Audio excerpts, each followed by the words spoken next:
Halo teman-teman sahabat YoJB. Paimin masih di negara Nepal, tepatnya di kota Kathmandu. Kalian tahu nggak, jika sebelum terbentuknya Republik Nepal, negara ini adalah sebuah kerajaan. Sebuah kerajaan yang tangguh yang telah berkuasa selama 240 tahun. Pada tanggal 1 Juni tahun 2001, terjadilah sebuah tragedi yang sangat berdarah, yaitu pembantaian keluarga kerajaan Nepal. 9 orang keluarga kerajaan Nepal, termasuk raja, ratu, serta putra mahkota, tewas teman-teman. 7 tahun kemudian, kerajaan Nepal secara resmi dihapus oleh Partai Komunis. Sang raja dipaksa untuk meninggalkan istananya sendiri. Nepal pun secara resmi berganti menjadi sebuah republik yang dikuasai oleh rezim komunis. Namun, rezim komunis ini dibubarkan oleh rakyat Nepal pada saat demo besar-besaran kemarin. Sebagian masyarakat kini berharap agar sang raja kembali memerintah negara Nepal. Kali ini kita akan membahas tentang monarki kerajaan Nepal ya teman-teman. Yuk kita mulai. Pada tahun 1743, Nepal kala itu terbagi atas 24 kerajaan. Nah, salah satu kerajaan itu ada yang bernama Kerajaan Gorkha. Kerajaan Gorkha kemudian berperang untuk menaklukkan 23 kerajaan lainnya. Tokoh sentral yang memprakarsai penyatuan ini adalah Raja Prithvi Narayan Shah. Orang ini nih kemudian merubah nama kerajaan dari Kerajaan Gorkha menjadi Kerajaan Nepal pada tahun 1768. Tahukah kalian jika negara Nepal merupakan satu dari sedikit negara di Asia yang tidak pernah dijajah oleh bangsa Eropa? Setelah terbentuknya Kerajaan Nepal, sistem pemerintahan menganut monarki absolut di mana sang raja memiliki hak penuh atas negaranya. Ini mirip kayak Brunei Darussalam ya teman-teman. Pada tahun 1846 terjadilah malapetaka yang menjadi penyebab terperosoknya negara Nepal. Peristiwa pembantaian Kot dilakukan oleh seorang pejabat yang bernama Jung Bahadur Rana.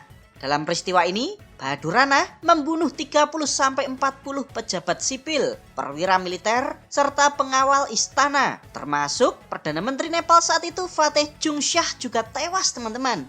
Setelah peristiwa tragis ini, Jung Bahadur Rana dinobatkan sebagai Perdana Menteri Nepal yang baru. Nah, disinilah awal mula dinasti Rana berkuasa di negara Nepal teman-teman. Meskipun hanya Perdana Menteri, ia memaksa Raja Rajendra untuk turun dari tahta dan digantikan oleh anaknya Surendra Bikram.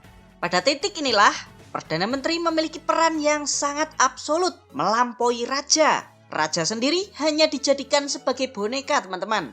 Posisi Perdana Menteri juga menjadi posisi yang diturunkan secara turun-temurun dari keluarga Rana. Ini aneh banget teman-teman, biasanya yang posisinya turun-temurun kan raja atau kaisar. Nah, ini Perdana Menteri posisinya itu bisa diturunkan ke anak cucunya.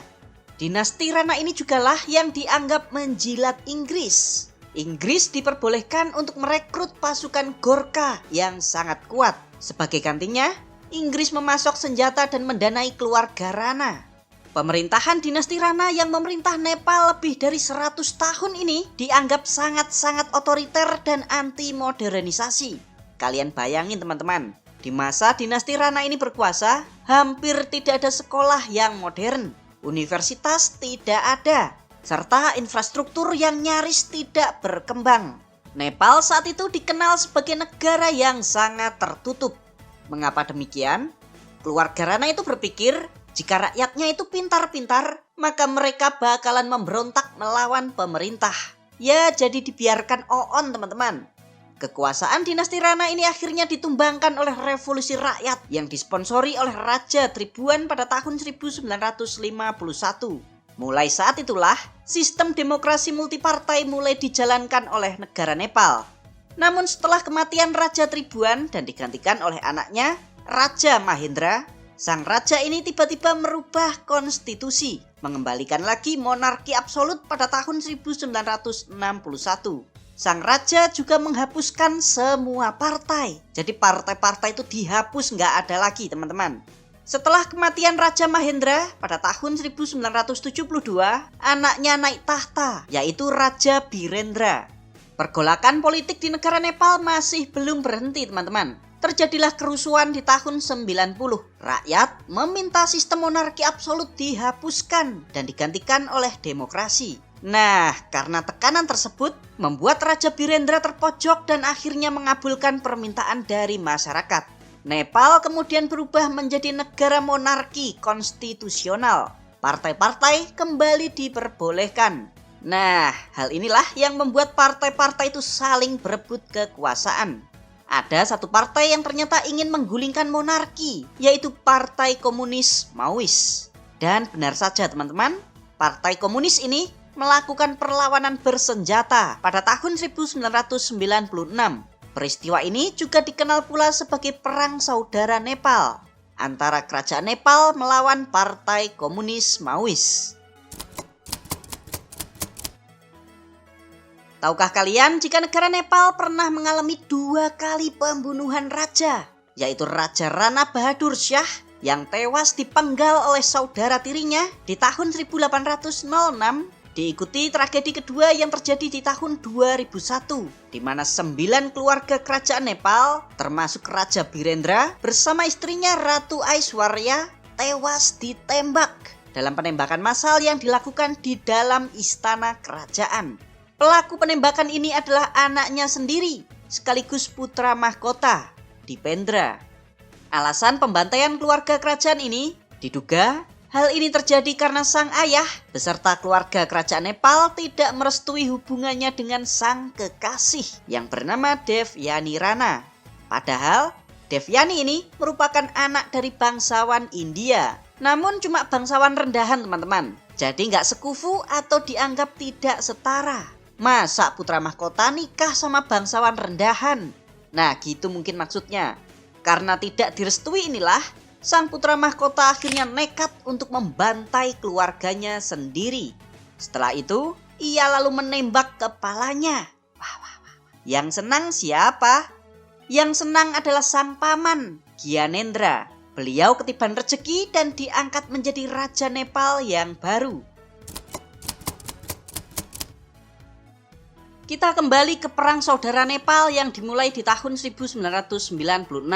Perang yang sangat berdarah-darah ini sangat berdampak pada kondisi negara Nepal, teman-teman. Di samping itu, perang ini juga telah menewaskan sekitar 17.800 jiwa. Nah, Perang Saudara Nepal berlangsung selama 10 tahun 9 bulan. Dengan hasil perundingan damai antara kedua belah pihak yang difasilitasi oleh Perserikatan Bangsa-Bangsa. Di dalam perjanjian itu, Parlemen Nepal yang diisi oleh mayoritas kelompok komunis menyepakati pembubaran monarki kerajaan Nepal.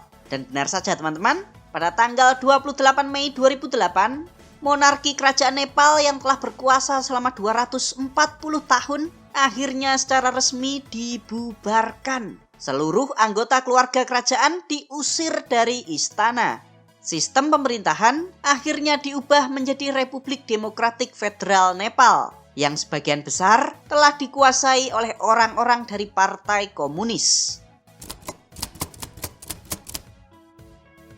Setelah 17 tahun pembubaran kerajaan Nepal, kondisi negara ini tuh tidak ada kemajuan yang berarti. Infrastruktur jalan di Nepal masih buruk, banyak jalan-jalan yang tidak beraspal. Kondisi sekolah-sekolah juga masih banyak yang reot. Sistem kesehatan juga ala kadarnya. Serta korupsi yang semakin merajalela. Membuat masyarakat Nepal merindukan monarki kerajaan kembali. Akhirnya, masyarakat itu melakukan demonstrasi besar-besaran. Pada tanggal 9 Maret sampai 1 Juni 2025, sekitar 400.000 orang turun ke jalan. Mereka ini menuntut pemerintah Nepal untuk memulihkan kembali monarki dengan Raja Gyanendra sebagai pemimpinnya. Nah, karena tidak dihiraukan, lalu ada imbas penutupan akses sosial media. Pada bulan September 2025, masyarakat Gen Z Nepal bersama pendukung monarki melakukan demonstrasi besar-besaran. Yang kemarin itu loh teman-teman, sampai merusak dan membakar gedung-gedung negara. Begitu ya teman-teman? Bagaimana nih kalau menurut pendapat kalian? Kalian setuju republik atau mengembalikan sistem kerajaan? Tulis pendapat kalian di kolom komentar.